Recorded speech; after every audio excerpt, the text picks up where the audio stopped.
Hi guys.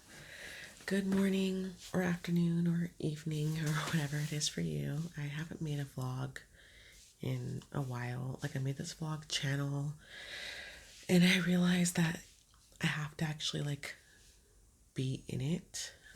It's different than making ASMR videos, which is what my other channel is. But this one I have to actually show my face and I started to realize I don't know how people do this all the time. I don't know how YouTubers of all kinds, no matter what genre of videos you make, how do you make videos that show your face every day and have a high enough level of self-esteem to do it all the time, knowing you might be having a good day, a bad day, a big ass pimple on your face. I don't know. No matter how hard you try, you can't find the right outfit, or you feel fat, or you feel too skinny, or your hair is flat. I don't know. How do you? I've realized I don't know how to present myself all the time. I thought I would make the vlog channel almost like an exercise in my introversion, being introverted, and that it would be a good way for me to put myself out there and you know try new things and share up more about my life besides just making ASMR videos. But I've realized that it's not just about being introverted for me. It's also a realization of just how low my self-esteem is, and I'm not fishing for compliments. I'm just being truly honest and kind of vulnerable. Nobody can rip you apart more than you can. And sometimes I watch a video where I actually showed my face and I'm like, ooh, cringe. Cringe. You have weird eyes, or you're making weird faces, or you're robotic. And it's because being an introvert plus low self esteem is a bad combination for wanting to put yourself out there like this. So I guess that's why the vlog channel that I intended to be every day is not every day so far. I want to be better at it. Um, but I also, introversion and low self esteem aside, I also kind of feel like I'm boring. like, I'm making a vlog channel and I'm like, what are we vlogging about? You know, I, need to clean the bathrooms today and do laundry, and I'm a mom. I guess I don't know. I don't know what my voice is or what my thing is. And then I try to say, okay, well, maybe I can show recipes. I like to cook and I like to bake, and I'm like, everybody else is doing that. And then I'm like, well, I've lived a lot of years. I have 2 college degrees. I'm pretty good with, grown up life. Maybe I can share about that, or parenting. But then I'm like, do I want to be a mommy vlog? Enough of those don't exist, and I don't want to put my kids on YouTube because they're little, they're elementary school age. So anyways, I digress. I'm like, who am I? What do I want to be? What do I want to share in the vlog or not share? What if I share too much? What if I make someone in my real life mad at me? And then I'm like, well, go to hell then. Because I don't care. So that brings me to what I'm going to talk about today, which is friendship and favors, which is probably what I will call this vlog. Um, Friendship and favors. So my husband and I, back in August, while we were on summer vacation, the very first week of August, we bought tickets to a concert believing that someone in our lives would watch the kids for us, our kids. Just a little context, I don't have a village, I have no local family around me. I only have a couple of friends that would really trust to babysit my children, and the people that are in our lives, they know this about us, so it's not a brand new thing. It's always been like this. It's why I'm a stay-at-home mom, because it takes a village to raise children, and we don't have that. um, so we bought the tickets to this concert that was last weekend. The concert was last weekend, but we bought the tickets in August, and I asked someone in my life that I know and trust really well to watch my kids. Like, I've watched this person's child for them many times, and they've watched my kids a few times, and I was asking them if they would watch my kids again. And when I bought the concert tickets over the summer, this person said yes. So then 3 weeks ago, I touched base with them. This is a person that I see all the time, by the way, and I talk to on a regular basis. Sorry, there's like a crow in my yard and it's very distracting. But this is a person that I see on a regular basis, talk to on a regular basis. They live in the same city as me.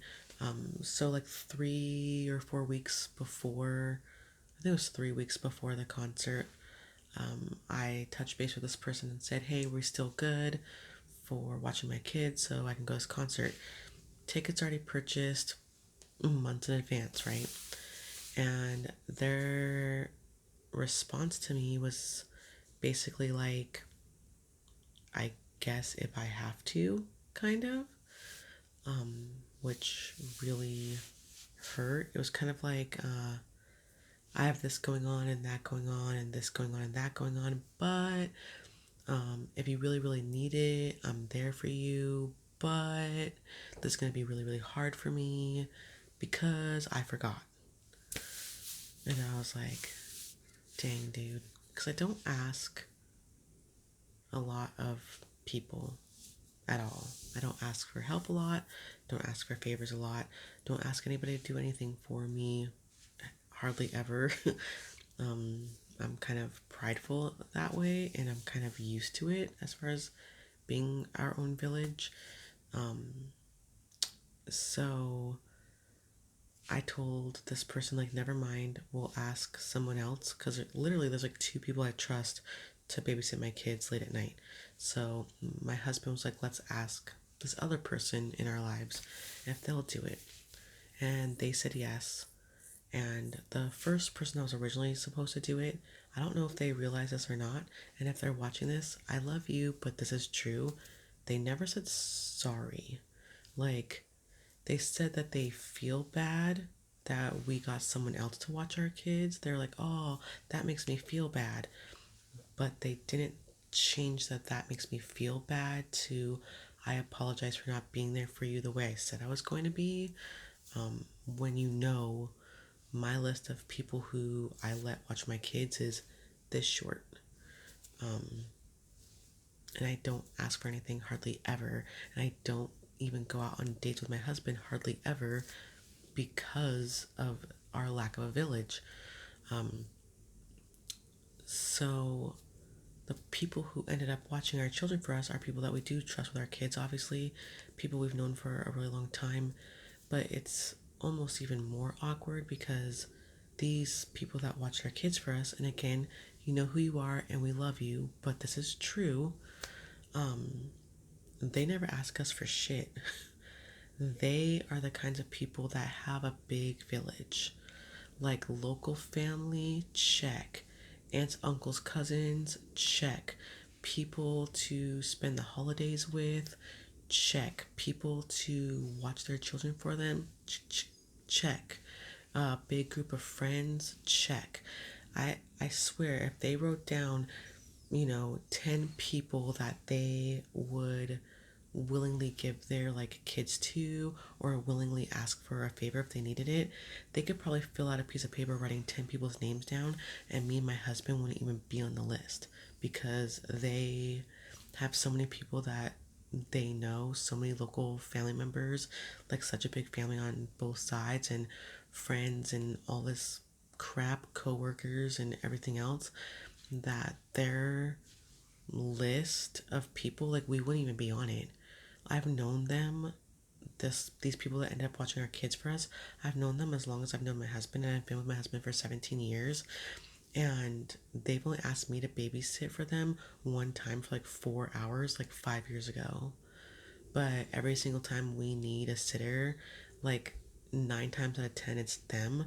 So I always end up getting them like a gift card or offering to pay for like pizza if they like order pizza for the kids or whatever while my husband and I are like gone having our date or whatever. I always make sure there's an exchange of some way so that I feel like I'm paying them, so that they don't feel used, because they don't ask us for anything ever. There's like no equality in the friendship like that, and I don't want anyone to think that I'm using them when it's convenient for me. So, long story short, from this experience, the concert was great. I saw a band called Andrew McMahon in the Wilderness. It's kind of like emo, piano, guitar, a little bit folksy, a little bit pop, really good lyrics, but it was a really good concert. But I already told my husband, I was like, I'm not gonna I'm not gonna go on a nighttime date again for a very long time to come that involves having to ask people for a favor. Like I'm not gonna do it. I told my husband, I was like, you get paid days off of work. Take a whole day off of work and we can have like a 6 hour, like all day date while the kids are at school. Or if you have a 1 hour lunch break with no meetings, we can go run and grab a bite to eat together and spend some time together and have daytime dates for the extended future, because I'm not asking anybody else for a damn thing. When you have a very limited amount of people that you depend on, and one person, they can depend on me, but I cannot depend on them. At least that's how I feel in my heart. And then have other people in your life that could depend on you too if they wanted to, but they have so many people to choose from that they don't choose you. They never choose you. So every time you need a favor from them, it feels like you're using them. And that's it. That's like our only choices in our life for people that I would let babysit my kids, especially because when you go to a concert, you're not gonna get home till like 1 o'clock in the morning. So people that I would trust, like take care of my kids and watch them really well, for like 6 hours late into the night, because concerts are never around the corner from your house usually, not where I live. It's not a favor that I feel like asking. I don't want to ask anyone to babysit my kids, pick up my kids from school, do something for me that I don't want to, like, maybe I'm being prideful, maybe I'm right, I don't know, but I don't want to ask anybody for another freaking thing, because this situation, the concert was good, but everything else about it made me feel like shit. And I'm disappointed in the first person that I asked to babysit my kids. I really am, because that's the person that was closest to me. And they didn't come through. And it's not the first time. There was another time too where I had to get someone else to watch my kids. I think it was for the same reason, like going to a concert. I can't remember. Or maybe it was just a date. And it's sad too, because this person, the first person that was supposed to watch my kids, I am doing a favor for them next year in July that involves house sitting and dog sitting for 10 days. And I already marked it down in my calendar on my phone, like my Google Calendar. And I already told them yes. And I already know not to schedule anything during summer vacation for that 10-day period, so that this person and their family and their loved ones can all take a vacation. And I already know not to plan my own vacation. And this past summer, I changed the days of my family vacation to accommodate this person's family vacation, so that I could dog sit for them over the summer, this past summer. And they asked, since I did a good job, they asked me to do it again. So I already know that from July 5th through the 15th, I can't go anywhere with my family for my own summer vacation with my children, so that this person can have a summer vacation with their family. But you can't keep your word to watch my kids for one evening while I go to a concert with my husband. What? So I'm not trying to be dramatic, but I feel like I don't have any friends right now.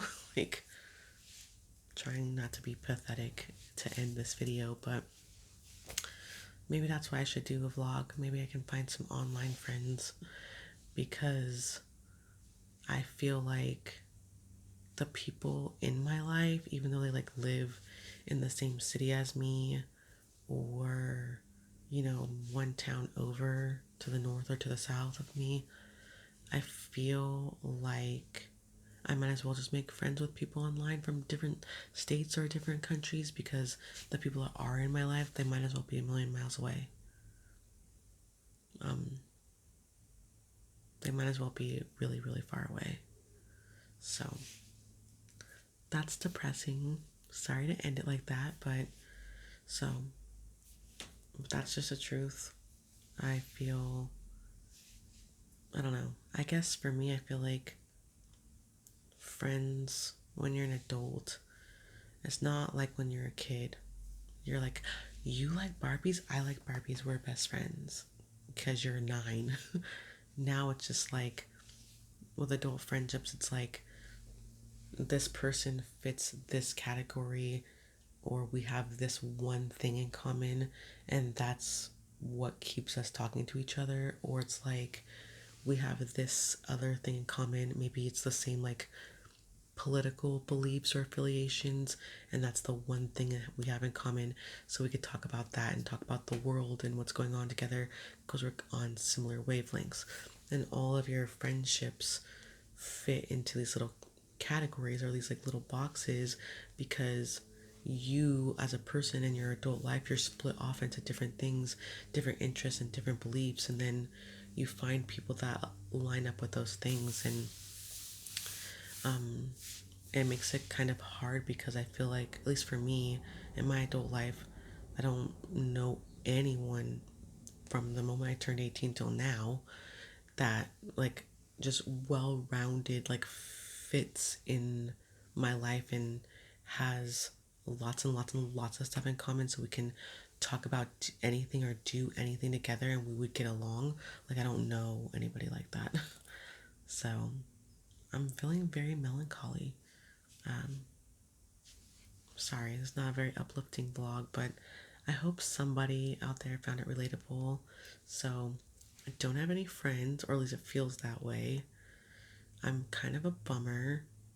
I don't know how to do a vlog channel. I'm an introvert with low self esteem. It's okay. Maybe tomorrow I'll feel better, right? Because we ebb and flow, especially us women. Never know what you're going to get with us, but thanks for watching, whoever watched this. I appreciate you guys. Now I have to switch gears and make a ASMR video after this, but thank you very much if you watched this. Like, comment, and subscribe if you haven't. I promise it won't always be a bummer, but thank you for letting me be a bummer just for today. Bye, guys.